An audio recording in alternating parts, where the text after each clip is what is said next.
Testing, testing. We're live on YouTube. Good evening and welcome. This is the reaction to what's just gone down this evening as far as the PSL awards are concerned for the season. That's just ended, of course. Every end of the season, there comes a culmination and a recapping of some of the top players in the top competitions, the cup competitions throughout, of course, acknowledgement of referees and the lower division in the Glad Africa Championship. Then it's about crowning, of course, the top player and the top coach as far as the season is concerned. So to help me do that, I have none other than Rob Delport and Veli Lemnyandu joining me this evening. Gentlemen, good evening. Did you enjoy what was a short and to the point, robust, just, clearing all the clutter? Here are your winners. Bam, bam, bam. We're done for the night. I quite like the format. What did you think? Yeah, I'm with that. I'm with that. I like the speed. It was good speed. Stavirja, I mean, it's just, it makes things a lot more to the point. It makes it about the players as well, in a sense, that you just get this, onrush of winners and acknowledgements. And also, what I find is it's a reminder as to who has done some things throughout the season, because we tend to forget as the season goes on who's done well in certain competitions. And this is a nice way of kind of wrapping it up yet again. Yeah, look, I do feel that sometimes, you need to celebrate good moments. But I think we were spared the speeches at least tonight, and that's what usually drags these things, the speeches, COVID-19 has really done a number on us, and to be there on an awards evening. But look, the way they quickly went through it, and also getting a response from all the winners. I think for me, organizers, they deserve some credit for how they pulled this off, because at the end of the day, we need to reward excellence. We need to reward excellence. And I mean, the coaches have spoken, the players have spoken, the judges have spoken, in this case, journalists, ex-players, because it was not just journalists were voting, also ex-players were there voting as well, Right. So I think, yeah. And also, I mean, you're not going to satisfy everyone with awards, because if we were to call everyone around the country and we're asking for who they voted for, it will be different. But I think for me, I agree with the choice of the awards tonight. Okay. Yeah, I was gonna say no real surprises. To be honest, I actually think it was probably one of the first award ceremonies where I think every award was pretty much deserved. Maybe one or two people could have won. Like I thought, like Ronwin Williams, Bradley Krobler for the MTN8. If either of them had won it, I would have been happy. But Bradley scored the goal that won. Okay, no, that makes sense. I mean, already there was some controversy coming into these awards tonight, and maybe attempts by the certain treble-winning team to claw some comments back from earlier. But Velile, it started with that furore around, what seemed like, hey guys, go get the message from Mamelodi Sundowns, and then ends up not, extending that good luck message to their previous coach in Pitso Mosimane. Yeah, I thought that was classless from Sundowns. I remember the other day when Kaizer Chiefs, when the nominees were out and Kaizer Chiefs put out their nominees for these awards, they included Coach Ernst Middleton, despite the fact that he's already left the club, because he's earned the nomination whilst he was doing the job at Kaizer Chiefs. Sure. I mean, it's that simple. This thing, yes, Sundowns. That's what they should have done. And what do they do now? Because of the reaction they got earlier, this is only now that But I'm not surprised. If you've followed the story of Coach Pitso in Sundowns and some of the things he's been saying about that club, I for one, I tried to interview a player. about Coach Pitso, and he told me that he can't give me a comment because they've been told not to say anything about Coach Pitso. Wow. Going to Al Ahly, and I thought that was very bad. That was very bad, and I could feel for the player. I could feel for the player, because this is a time when that player was brought to Sundowns by Coach Pitso. But you see, some of these things happen. This is football, so I'm not entirely surprised by that thing. In fact, it can go to even other links. People telling you that anyone who says anything about Coach Pitso will face the TC. Wow, that's crazy. So, That is insane. I mean, we're dealing with a coach that won a club a treble that we're celebrating this I don't want to lie to you. Ever since I got that comment from the player, and I felt I was going to be unfair to the player because I could tell that he wants to say something. Sure. But I also didn't want to put him in trouble. No, I think it also takes away the human element. The fact is that a lot of the time coaches and players have different relationships. Can be like father, son, brothers. Can be all sorts of relationships. And I think you take something away from the player by not allowing him to comment about whether good or bad. And I also think it takes a bit of the shine away from Sundowns' triple win. He was a big part of it. No, for sure. Okay, well, let's then talk about what kind of seemed to happen as far as the dynamic with, some people looking, to your point, Velile, where you won't be able to please everyone. Goalkeeper of the season? I mean, how do you feel about that one? Some people thinking that after all the pressure he was under, Daniel Akpay, he came in to take in that number 1 jersey at Kaizer Chiefs, help them get close to winning the league title. Made some very crucial saves throughout the season until he got injured. And, it's just like, what more? Does it mean he should have won the league to have won that award? Because it wasn't even the league-winning keeper who won the award. What's your take on that one? Yeah, well, if there's a barometer to check who deserves the goalkeeper of the season, one of the first things that you look at one of the first things that you look at is the clean sheets. For sure. And Ronwen Williams, 13 clean sheets this 13, season. Yep.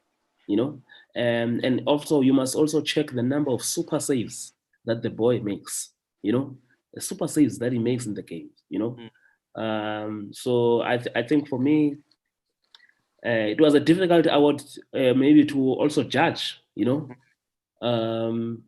So him getting the award, I seriously can't begrudge the people who voted for him. Sure. Europe, same thing? Yeah, well, to be honest with you, I don't think any goalkeeper said, wow, look at me this season. I mean, if we think back to when like Itumile Nkune won all those awards years ago, everybody noticed Kune. There was no one who could compete with him. And I thought all 3 of the nominees were very consistent this year. But I do think Ronwen deserved it. I think sometimes the attention goes on the clubs, the goalkeepers at the big 3, and especially when they're challenging for leagues. But I thought Ronwen was not only very consistent this year, I thought he's come of age as a keeper. And also, let's not forget, he took over leadership halfway through the season. And I thought he improved as a goalkeeper at that point as well.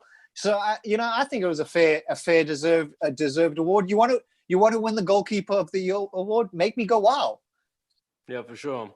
Okay, well, Gilbert Mutibi, that's your conversation starter that we got from you from YouTube. Guys, you can interact with us and make it a two-way conversation as I just bring you some of the highlights in terms of who were some of those winners. And these 2 gentlemen reckon that a lot of these names that I'm going to mention now, they were, agreeing with them or had marked them to win these ones, with MTN 8 last man standing being Bradley Khobla, the TKO player of the tournament, Gaston Serino, Giletsa Magalwa being the Nedbank Cup Young Player of the tournament.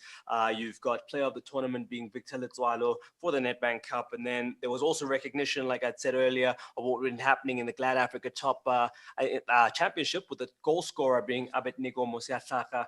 His 18 goals for Ajax Cape Town, making him the top goal scorer. Then, we've spoken about Ronwen winning the keeper. Rasheen de Defender of the Season, Midfielder of the Season, Themba Zwane. You've got Young Player of the Season, Goodman Musele, and then, of course, the Player's Player being Themba Zwane. But, gentlemen, I mean, yeah, you saying that as far as that list is concerned, you know, like, it didn't surprise you. Someone wants to know, though, is the criteria of the awards based on trophies, teamwork, or individual brilliance?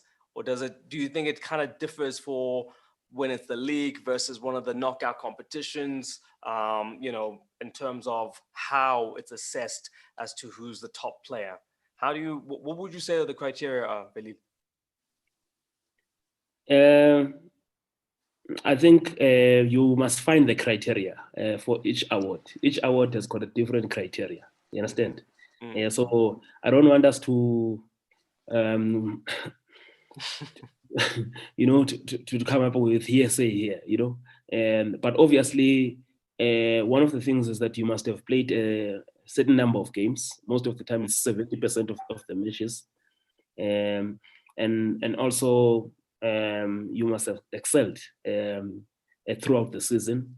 And I think for me, because the awards, Mshishi, the players have voted for Mshishi. Sure. The coaches have voted for Mshishi, you know, and the judges were judging one award when Mshishi won, the midfielder, you know. And we voted for Mshishi. Safja you know, voted for Mshishi. Safja voted for Mshishi, you know. Yeah. So the consensus was Mshishi. Yeah, so I will really saying the players, the coaches, the judges in the PSL, the journalists who voted for Mshishi, Bayandringa like. No.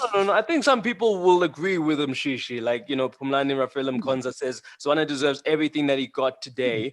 But they do feel sorry for the likes of Anukovic, who, you know, by all intents had a stellar season. And there was it's the unfortunate part. It's the unfortunate part, you know. Right. He's Kaiser Chiefs player of the season.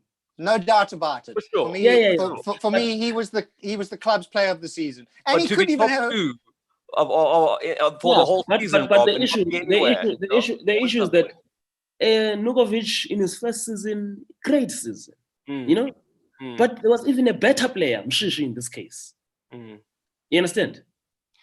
And unfortunately, that's the situation we've been seeing, even in global football. You have Messi, you have Ronaldo. You know, if you win the league, you exactly. win. That's how you. And you'd feel that, hey, this one deserves to win the Ballon d'Or, but you know, there's one of them. So, but in this case, look, yes, there are awards where you'd feel that, hey, this one was very tight. You know, like the defender of the season, Russian Derek or Madisha. You know, but also Russian winning. You can't really go against that one. For sure. You know? Stand out. The boy has had a great season. Sure. You know? So, yeah, because, and also sometimes the arguments sometimes are always also based on affiliation. So I try and steer clear of those kind of arguments. And I think there's some awards that the player just won it because he was the best. Like when I think of the Telkom knockout this past year, Gaston Sereno is the only person I can remember, not only for his match-winning performances, he also got the red card in the semi-final. He was that Telkom knockout. So when I looked at that, it was I think it's 5 goals in 4 games. Two braces. You know, and he got an assist in the final. He had a good disciplinary record in that Telkom. Right. And if we were talking about a Sereno who's had a great season, not only through playing, but also even when it comes to the boardroom side as well, it would be a different case. You understand? But unfortunately, the disciplinary record is also part of the criteria of the awards.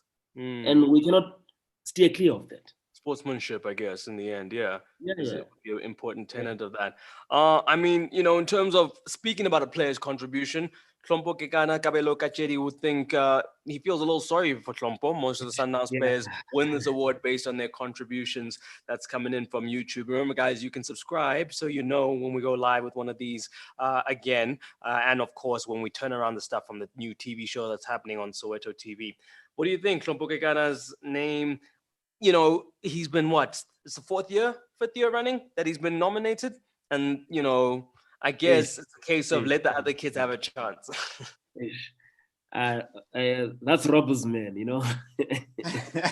Yeah, I feel bad. But, the truth is that Klompo has been the PSL player of the last decade when it comes to consistency. Right. But the thing is that unfortunately, he's always going to have somebody steal the limelight because he's not going to have the most assists. He's not going to have the most goals. He's never going to have that. And somebody is always going to trump him in that regard. I really do think he should have got the Chairman's Award every season. But the thing is that it's the unfortunate thing. I mean, to be fair, Klompo's been like this since he was at Black Leopards. When he went to Supersport, I think he was club's player of the season there. When he was at Celtic, he was the club's player of the season. And at Sundowns, I mean, he's rewritten a lot of history at the club. Right. I think personal accolades, I personally don't think they mean that much to Klompo. I think he gets a lot of joy from the game already. I think he knows by being nominated all these years just how much people respect him. No, for sure. And I guess, guys, he won the ABSA Premiership goal of the season. So it's not like he walked away totally, empty-handed. There's still I hear you, Kamsa. I hear you, but the biggest awards on this night will always be the players' player of the season and the football of the season. So I really feel bad. I really feel bad for Klompo, I think if I remember very well, the last time a holding midfielder won this award, I think it was during the time of Tinashe Nengomasha, if I remember very well, So to see, because most of the time it's always attackers, it's always attackers going for this award. So I just feel bad. I thought he's been deserving something in the last 5 seasons in particular. But look, I think if you go all over the world, this type of an award most of the time, it's always reserved for attackers by those who are judging. And like I was saying, in this case, players player of the season, football of the season, coaches, players. Who are we?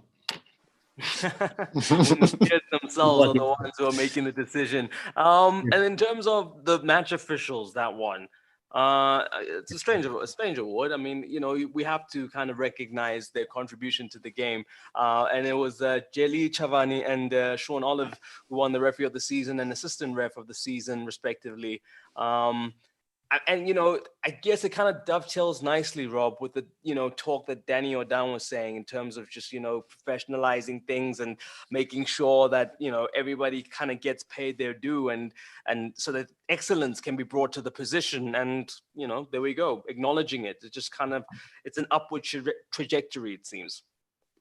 Yeah, I think the officials' awards are always difficult to give because there's always going to be some coach or some club who's going to say, but that's the guy who didn't give us a penalty. So it's always going to be hard. But to be fair, I've actually watched, they're both quite young and have seen them work their way up in the Glad Africa. And I've been impressed with both of them. I actually, to be fair, I think Mr. Chavani could even be a little more a little stricter. I think he sometimes lets things go, which is also good because he lets the game flow. But I actually, to be fair, they have been two of the better officials in an industry where every single match I've ever watched in football, I've heard someone complain about. No one's ever happy with the officials completely. No, for sure, for sure. But yeah, no, we have to show that there is confidence in what they're doing. We've got one here from Chris the Solution saying, yeah, it's always attackers. I remember one season Serrero won everything, and Jali had a great season that year. So there does seem to be this favoritism. It's not even just here, globally. Is that you score a lot of Yeah, goals. I will tell you. I will tell you about another award tonight Mm. in the Nedbank Cup. You know, Yeah. Kelotso Mahalwa won the most promising player of the tournament. Oof, yeah. You know, but if you check Kelotso Mahalwa in most of those matches, he started only one game. You know, in the 4 matches they played, in 3 games he came in as a sub. You know, yes, he scored crucial goals, and some of those goals took Sundowns through to the next stage or contributed to Sundowns progressing. Yes. But here you also had Sifiso Ngobeni, who was started all his And how good was he? How good was Sifiso Ngobeni? You know, and he was excellent not only in defending but also in the attack. You understand? Right. Now you also have another classic example of a defender versus an attacker. You know, an attacker who was not always there. You are not always there. Only comes in at a certain time, scores. You know, so but. Well, I mean, it takes us back to the criteria thing. What is the criteria then, really? Because you're saying that, like, then if we're saying there's a case for criteria, what was the criteria that led to that win? No, but if people look at the awards and they want to catch the stats, people will look at the stats and they will see Mahalo having scored 3 goals. You understand? Yes. But I guess coming in as a sub, it would look like quite a high rate of a goal per whatever minutes. So, I mean, even then, it looks even more. This is the cup. If you look at a goal he scored against Highlands Park, it's a goal that takes the team through to the next stage. Sure, that's what I'm saying. That like your point about the criteria, so that he's ticking all these boxes. Then. Yeah. But I also think this year has been very difficult because of with lockdown and things like that, because of television. You know, when I go watch a live game, I'm not following the ball all the time. So sometimes my eye will be, I've been so impressed by Sifiso Ngobeni. I can't wait to watch him live. I want to see what he's doing off the ball. I want to see what he's doing. Yeah, and unfortunately on television we're watching the ball. So you don't get to see defenders, things like that. So in judging, the truth is that on television, Mkhalwa will deserve the award too, because he's going to have been on the ball a lot more. So it's a very difficult year to give, especially, I mean, Nedbank Cup, the last few rounds were on television only. Yeah, so that's how we have to judge. So sometimes the criteria is also what we see, you know. But I do thought that was a tough one. I think I'm also I'm a lefty. I love left backs. Ever since ever since David Nyati, I've been obsessed with left backs in South Africa, and Sifiso Ngobeni really is exciting.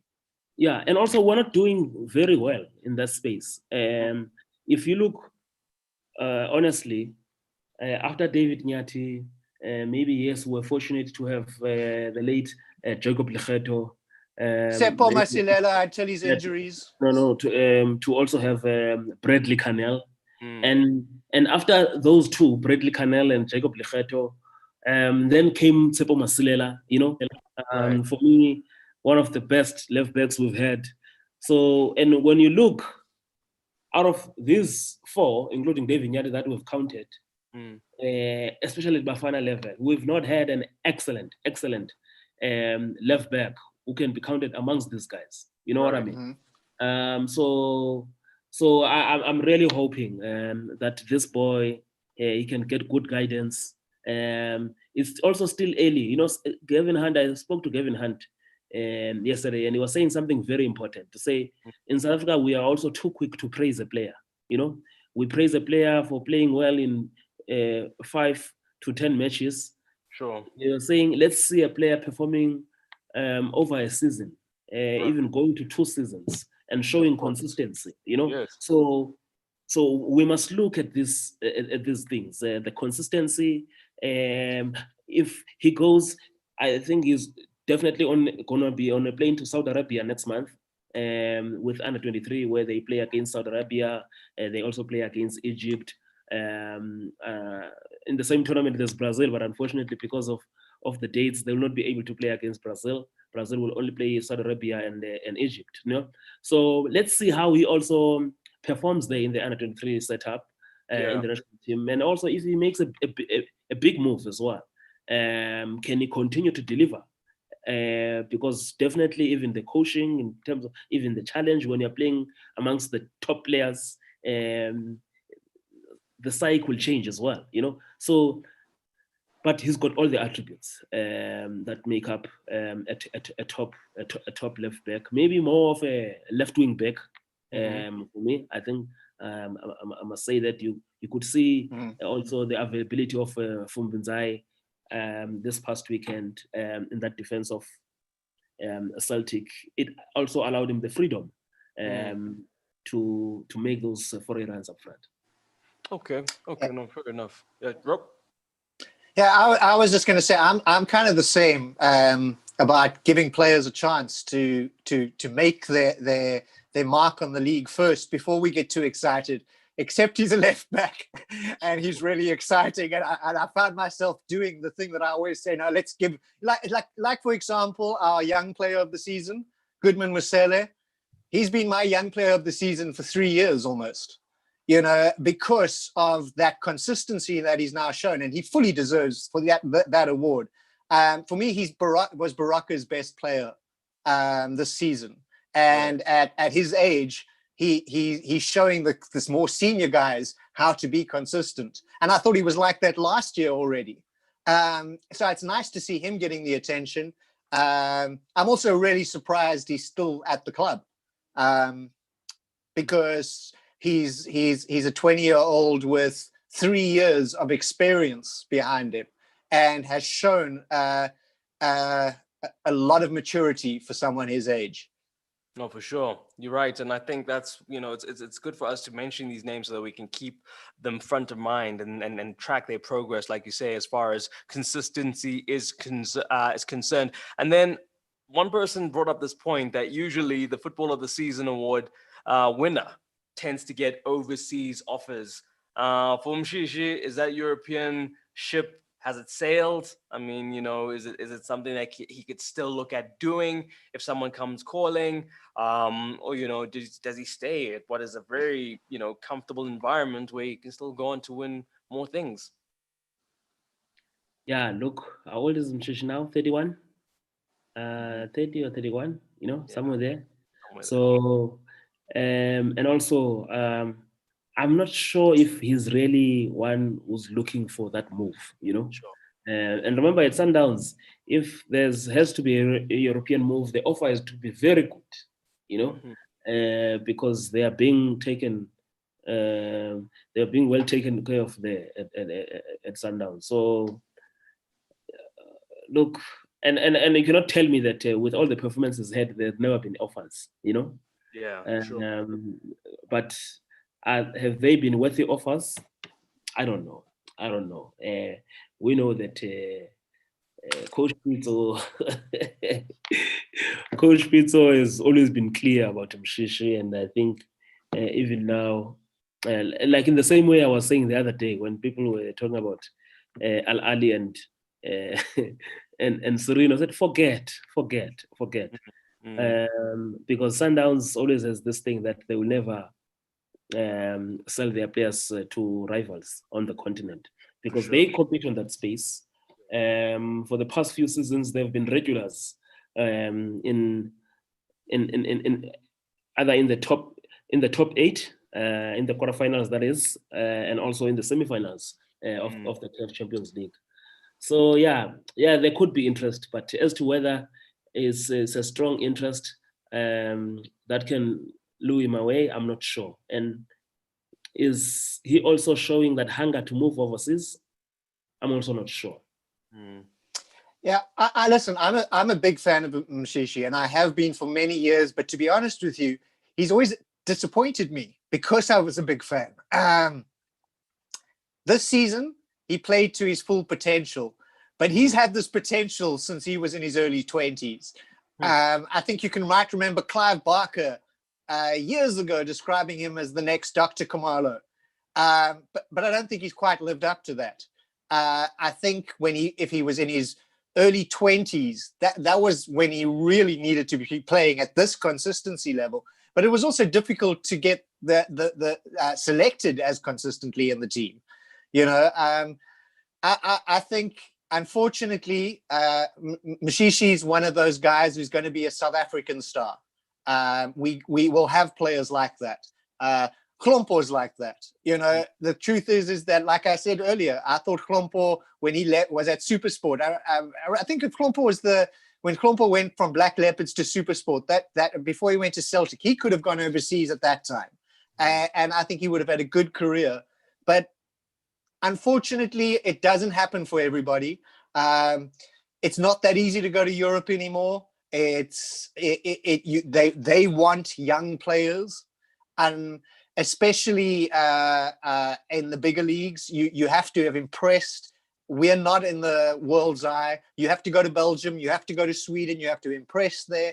That's 2 years. You know, you have to go young if you want to make it. Maybe Mshishi, Saudi Arabia, one of these countries, maybe he has one big payday. They don't necessarily mind age as much because their contracts are shorter. But I do think the European dream, I don't know necessarily if he ever had it. If he had, I think he might have shown that hunger when he was 21, 22. Okay, no, for sure. Now, Kabelo Kachedi on YouTube is coming through. He says PSL awards don't serve its purpose. Anyone of awarding these those played important roles in their teams. I think he's saying, how come they don't look at that? How come Sipho Mbule of SuperSport United was not on the list of young player of the season? And I guess, you know, that's why we have the whole thing about the clubs kind of, you know, then saying, hey, to that Sipho Mbule, that you've done well this season. If the club makes recognition of it, you know, it's a good place to start, and eventually you'll get into the reckoning for the big awards. But we have to, you know, you can't nominate everybody, but his own club have said that, yeah, and his teammates, he was the player's player of the season at SuperSport. So that surely should count for something and should be enough sometimes. Yeah, no, I think we must be clear here. The criteria for young player of the season in the PSL, in these awards, you must have been under 21 at the beginning of the season. Mm-hmm. So Mbule is over 21. Right, he's 23. Yeah. He's 22 actually. Yeah. So and also we don't know how many votes he got. I remember people asking us with the SAFCHA awards, you know, how come these three guys are nominated? Well, we had 16 people nominated. Yeah. Those three just got the most votes. And sometimes it comes down to, you know. But, Rob, we must also be clear that in that top five, Mango missed out by only one vote to be in the top five. Serino missed only by 2 votes to be in the top 5. Yeah. You know, so it's not like if we're saying we have a top 7 or top 6, one of them would have been in, but we had to have a top 5. You know, so like Rob is saying, we had 16, and it's not like also as journalists you find that no. And we're all voting the same way. No, we all also have different, even you must have seen, in fact, even the last one, even from the nomination, it was always Mshishi Nukovic, you know, just for the nomination. And then even for the votes, it was Mshishi number 1, Nukovic number 2, you know, but the margin, you could tell that, look, more than 70% of the people who voted felt that, you know what, I think, Rob, no, it was not 7%, I think 60%, Yeah. 60%. I felt Mshishi deserved it, so yeah. It's whenever I have to make up these lists of the young players to watch for the season, there's always too many to add to a list, and I feel bad cutting people. And I end up making up my own criteria, like, okay, well, they have to have played in this many games, they have to be this age, and it's the only way, because the truth is that yes, every now and then you're going to have somebody stand out like that he's the only person you can see. But the most part, football is about opinions. One person picks a man for the national team. One person wouldn't pick him for his club. There's certain players who just, you either like them or you don't. And there's some players everybody likes, and there's some players who are polarizing. And that's what kind of magic about the sport as well. No, for sure, guys. Before I let you go, but another point I wanted to, especially when it comes to the young player of the season. Interestingly, that's one award I know very well, because I think there was a time when I was voting. I voted 3 years in a row in that category. Maybe the people who were making up these things, they thought, okay, this one, he follows youth football a lot, which, okay, I'm fine with it. But one of the challenges that we're having there, I would say I was not there this year. I was not voting for that award. But one of the challenges we've had previously with that award was that you find that there were not enough players, under 21 players, who were being played in the PSL by the coaches. And even those who were playing, you'd find that they play less number as compared to the required number. You understand? At least with Goodman, I think he played over 25 matches. And I also think with even when I look at some of the other players were nominated there, the other one had 14 matches. I think the other one had 22 matches, So at least maybe through this introduction of the MDC, we've seen more players being played now who are under 21. Because one of the other challenges is to end up just coming with an award. You give it to this player just because there are no competitors, Mm-hmm. So it's been a challenge. But look, last year when I was part of it, and Mabiliso won, he deserved the award. He thoroughly deserved the award. But at the same time, you also had gift links as well. I felt, you know what? I like gift, but you will have this boy. I think was 18 or 19 at the time, but regular left back for Amazon. So he had to get out. So I think with that young player of the season, it's been my only challenge in previous seasons that young players, coaches seldom field young players in the league. But I think now things are different, especially if you look at the recent bubble and how things have started even this season. Well, that's, I guess, on that note, let me ask you if you guys can kind of be mystics about it and tell me who, provided they get enough game time, can be a young player to have a breakthrough season. Velile, go look into your crystal ball. And you too, Rob.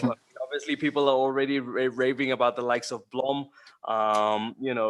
You've got people that will look at Chiefs side and look at the words of Gavin Hunt when he says if they're good enough, they're old enough. Who do you think could have a breakthrough season in this first campaign of the DSTV Premiership? Let's start with you, Veli. Rob. Throwing the back. It's an interesting one, because had you asked me in August, well, actually, you could not. If Wits hadn't been sold, there were a bunch of guys there who looked really good, who I thought would actually step up. Now, some of them have moved to other clubs. Supersport has a very young team, so there's quite a few players from Supersport. But the thing is that I'm really interested in the ones who we might not have seen before. There's a young boy named Goedeman, who's just been promoted at Cape Town City, who I've heard really good things, and I've been very impressed with the little I've seen of him. If he gets given a chance, I think he's the type of player who's going to make an immediate impact. Just an exciting footballer. There's at SuperSport I like the Mpo Matabula from Wits and Keenan Phillips from Wits, but I also think that Luke Fleers has already stepped into the place, and I think he's going to be really important, and he could actually be the standout young player, 21 and under, because they've got some very old centre backs there, and they're going to need Luke. So I have a feeling he's going to get a lot of football, and he got a lot more last season already because those legs were getting old already, and Clayton and Bongani are not spring chickens anymore. No, for sure. That's true. They do need a bit of but Caetano Tembo is kind of managing that whole regeneration process quite well. Velile, your picks? Well, my picks, definitely if he gets game time, enough game time at Sundowns, Promise Mukuma. In only 5 matches in the bubble, I think we've seen what he can offer at this level. We've always known him to be excellent player at youth level. And also, I think one of the other things that are going to drive our boys is the competition for places. You know, the competition for places in the Olympic squad is going to drive young players this season. We're having a very strong competition. So, and also with the challenges that Kaizer Chiefs find themselves with, I think a player like Mshini Ngobo as well, it looks like he's going to get enough game time this season. We saw him having a good game last week, and also I think he's the long-term injury that he comes from is going to be a different player now, and I'm interested to see also what's going to happen with Sibonelo Gaxa. Comes from Amazulu, is just signed with Cape Town City as well. Top player as well, and also Maduna, you know, at Amazulu. The boy has impressed me. He was also very good in the bubble, you know, and I think we must. I think he played 22 matches. He's the one who played 22 matches this past season. But also, we must also remind people that these awards were not based just on the performance in the bio bubble. Sure. You know, no. Actually, both those guys who got nominated. The awards look at throughout the season. You understand? Because for me, it's a pity that the performance that we'll remember of Andile Jali is the performance from the bubble. But if you remember before the bubble, surely Andile Jali would walk into any midfield nomination for the season. He was having a great season in the midfield for Sundowns, especially in the Champions League as well, you know. So it's a pity that around the bubble, maybe even off the field, maybe he was not focused enough, you know, and it affected him a bit. But so those are some of the players I'm really looking forward to see this season. But also, as I've said, it also depends on the game time that the boys will be getting. And look, there are other new boys who've been promoted to different teams. And sure. I expect some of them, because at the beginning of the season, last season, all of us, or most of us, we didn't know about Sfisongo Beni, went to Celtic on trial after having left the Sundowns Academy some time ago, and is the talk of the town currently. But can he do it again this season after a stellar performance last season? Well, in the one game that he's played so far, doesn't look like he's stopping. You know? Sure. So let's see. Let's see. I think both those other two nominees, it's going to be interesting, Hlungwani and Maduna, because if they get game time, they both have a lot of potential to actually win the award next season. I think Klungwani being a young striker is incredibly exciting. And the only problem is, of course, Maritzburg have signed Meza and Amazulu have announced all these new signings. So it really is going to depend on game time. You know, that is going to be a big thing with some of these young players, that they need to make sure that they're number one, and those guys who've just been signed are challenging them.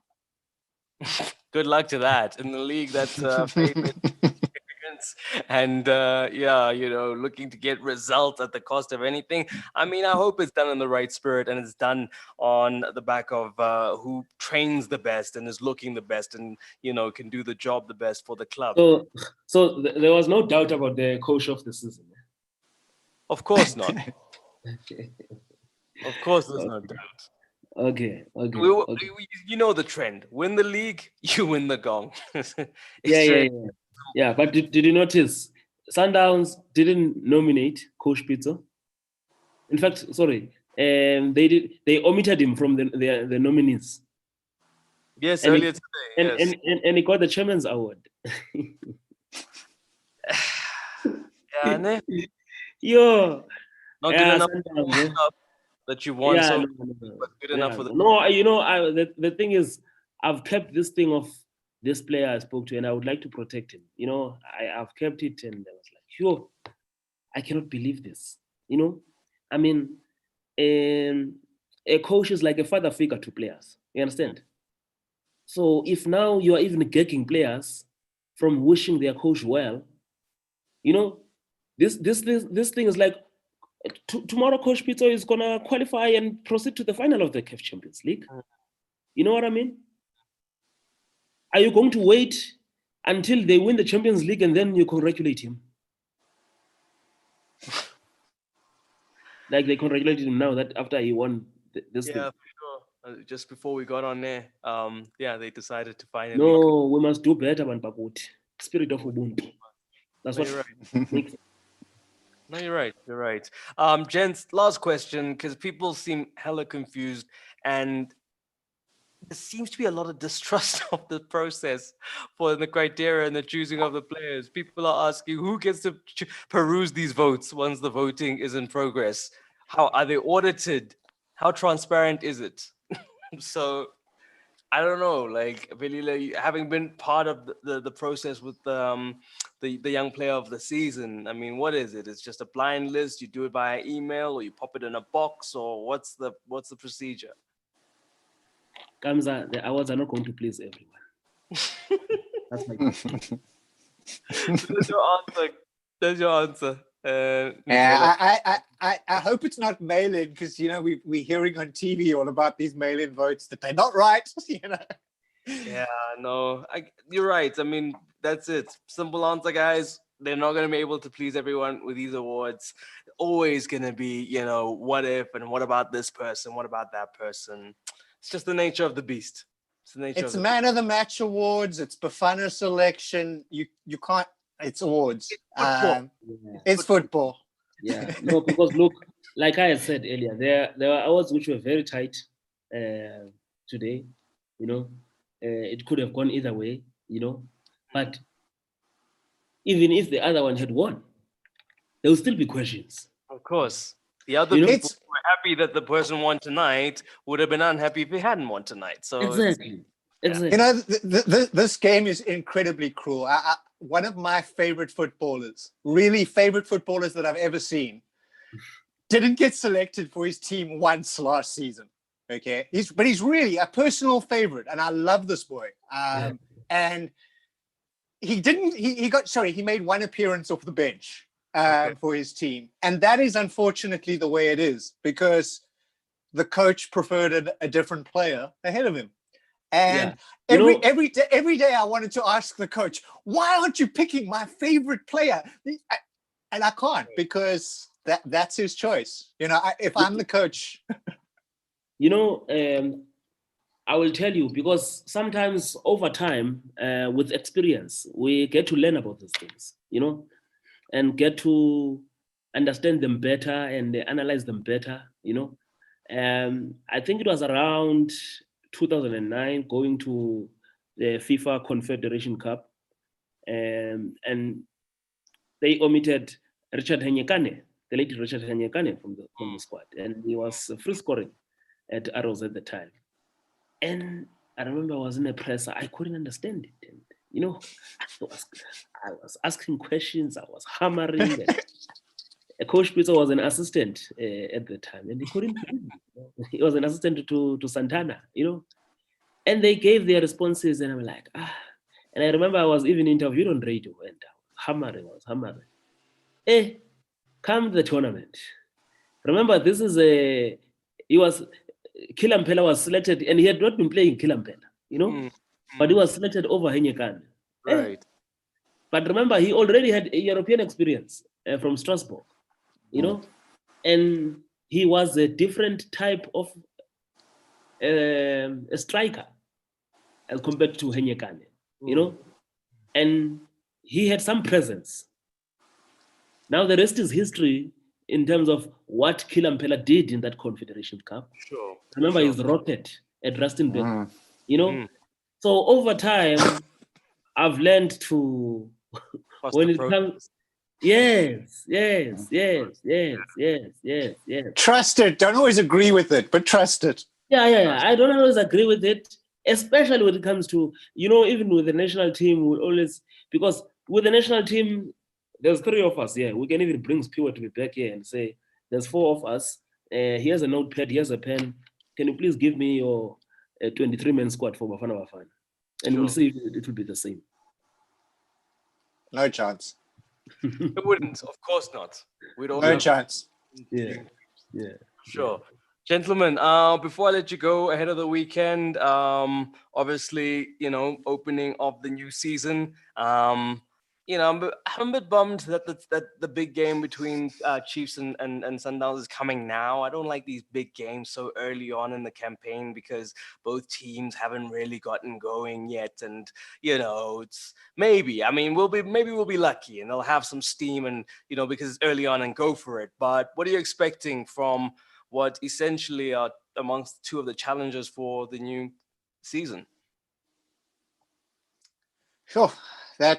I think it's going to be the game of the weekend, but not necessarily for the reasons that, like you're mentioning, that we would all like it to be. But it is you know, we're going to see, I think, a little more Gavin on Chiefs. You know, he's got a few more players available. It's also it's just going to be also interesting to see if any of the players that Sundowns have brought in are going to be different from the game, especially because they lost against Celtic. You know, sometimes that already starts a bit of a not panicky situation, but you start making changes because you think something went wrong. And let's be fair. I mean, all they did was not score for most of that game until Celtic scored. Then Celtic woke up. But you know, the truth is that it's gonna. I'm looking forward to see what 2 new technical teams do with what is going to be. Well, it's a new start. Yeah. There are quite a few interesting little games that might not necessarily produce good football that I'm also interested in, like TTM versus TS Galaxy. That I have no idea what to expect. So that's quite kind of fun. I think TTM will win that one. I put my neck out. I think TTM will win against TS Galaxy. Okay. You see, I'm a huge Dan fan. The game, yeah. I think because I agree they were in disarray admin-wise, but having watched that game again, there's something there. Those players just need to gel, and I think having that one game to say, okay, guys, this is what we are. The game. Where's the game? Is in Toyando? Where is that game? I'm gonna check for you now because I'll tell you what. One of the things I think it caught up with the Super Sport there in the second half was the heat.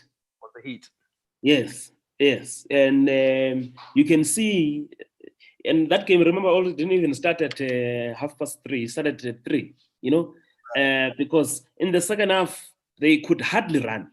You know, and these guys, they were coming hard at them. You know, so I think that's going to be very important. on what's going to happen. I will tell you, I'm interested to see the teams which were battling relegation last season as to how they are going to start. Baroka, for starters. Baroka have had issues with their coach, and now the coach is not there, and I'm not sure if they are trained by someone. Maybe he's got a D license, I don't know. But but look, there's someone that I trust in that technical team who's there. I will not mention his name, but yes, not the assistant coach, but and we must do better in this. We must have credible and qualified coaches at this level. So there. Is there any truth to the fact that the coach who's been put on suspension, I guess, was being disrespectful to his colleagues? That's why they had to kind of put him out. I mean, I'm hearing conflicting stories, and some of them kind of make sense as to why he might have been put on ice, but it can't be, in a self-defeating move ahead of a brand new season. Yeah, no, definitely. I'm with you there. Because whatever the issues were, those issues should have been dealt with internally. And I don't understand why that process would take this long. Somebody was telling me that maybe they've been given the caretaker team has been given some few matches to see how it goes. Because it's. I mean, for me, I don't understand. I don't understand why. There would be a situation where, because the DC process is controlled by the club. Right. If they wanted to deal with it quickly, they could have done that long time ago, And you don't want also to have a situation where the team doesn't start well, and then now you bring him to come and sort out the mess, So, but look, sometimes. Yes, I hear what you're talking about of the coach, maybe disrespecting his technical team. But there's always two sides to a story. Sure.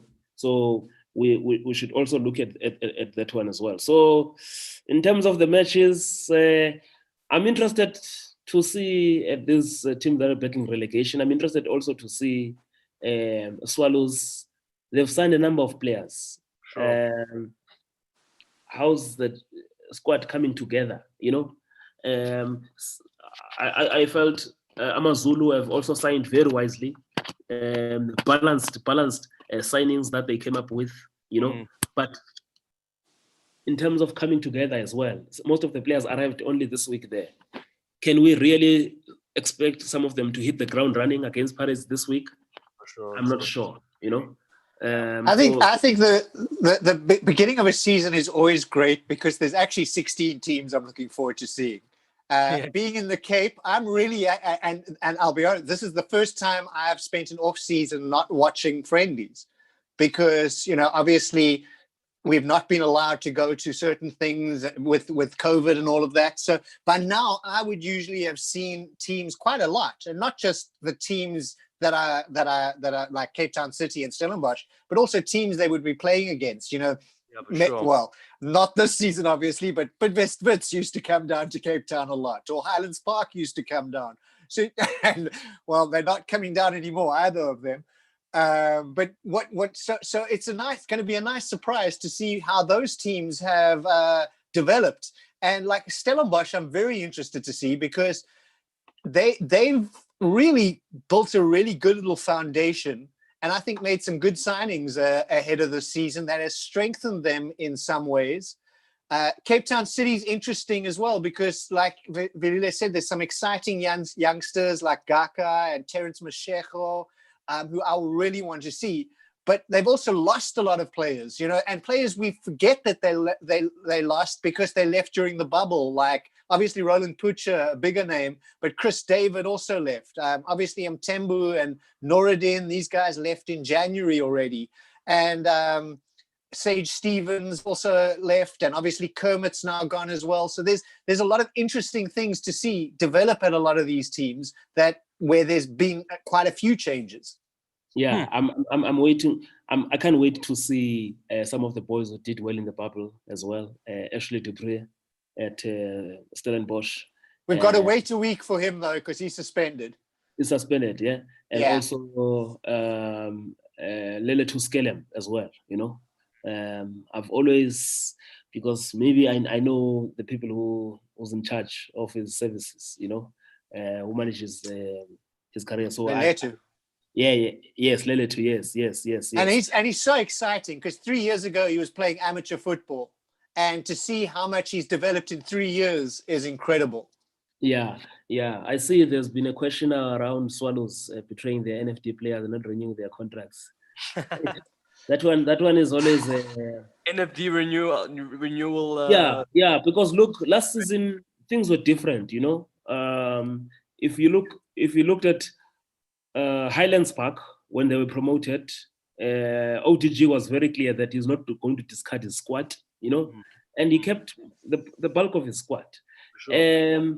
Same goes for Stellenbosch. You know, they didn't start well; they were struggling. You know, but in the second round they picked up. You know, Yeah. in the bubble they finished well, in my opinion. You know, so but also there are those like you see with Swallows. I think from their squad last season they left only 13 or 14 players, and they released the rest. You know, and now I think they've signed 14, if not more. You know, so let's see, because it's also about, because sometimes it's not about just the experience only. You want to mix the experience, but also with the element of hunger as well. One team I cannot understand how they've put it together, because the squad is not balanced there. Yes, I'm taking nothing away from their second half performance last week. You know, look, there are some good players, but I don't think the Chakuma squad, in my opinion, is balanced. You know, Sure. so maybe they still need to try and do something there. I say that they are everyone's relegation candidates, but they can still surprise us. They can still surprise us. I think But so. one thing I can tell you, I see my neighbor here, Tabo. I know that he's a big Sundawana fan. He's already saying Chiefs will finish outside the top 8. Yeah. Maybe he's afraid. Saturday is here. Visa, I think you make good points about Swallows, but like having watched a lot of Glad Africa Championship football this season, I think no matter whoever won that league was going to have to sign players. No one looked like a premiership team, and it's always unfair on the players that help you get promoted. Yeah. But you know, sometimes you qualified for the world title fight by beating somebody who was a lot easier than the world champion. And that's what's happened is that they're going into a league where they needed to improve their squad. I'm delighted for the old guys that they kept, because I was worried that they discard a lot of them as well. Yes, you know, but they're good squad players to have. A lot of the squads, I think, are like what V said about TTM. That's what I'm always find interesting is that when a team signs 4 left wingers and 5 right wingers and they all look good and you think, oh, this is exciting, but then you realize they've got 1 centre back and they're playing a midfielder who converted to a right back at centre back. And, you know, that's my concern. I did see TTM announce some signings this week that were supposed to be joining. We'll need to see if they arrive, because last week they also announced a few players who have since been unveiled at other clubs. For sure. It's going to be interesting. You're right. They have until the end of November, guys. I guess there's still a lot of movement that can still happen as far as the transfer window is concerned. And by then, we'll have had some games for teams also to see where they might need to reinforce and maybe strengthen before that window gets slammed shut. But yeah, I mean, all eyes will be on the weekend, the opening weekend, and we'll be able to reflect on it come on Monday. Yep, very interesting fixtures, I have to say. I know that all eyes are at what's going to happen at FNB Stadium afternoon, Saturday. but there are some interesting fixtures all over the country. So let's see what the different coaches and players have got in store for us. But most importantly, tomorrow, Wydad Casablanca is in Alexandria, Bok El Arab Stadium. Pizzo returns to that venue after having won his maiden CAF Champions League title there. But this time around, there's a different mission. For sure. In Egypt, he's called the ninth man. And the ninth man is that elusive record ninth Champions League title. So to the ninth man and the undisputed, most successful coach of the PSL, James Musimane, we're with you. For sure. We wish him all the best. All the best. And on that note, gents, thank you so much for your time. Thank you to you two who's been on YouTube, who's tuned in. Rob, we're going to do our best to get you up to Joburg so you can join us in the fancy dress studio so you can wear a jacket. And Billy, I'll catch you on Monday.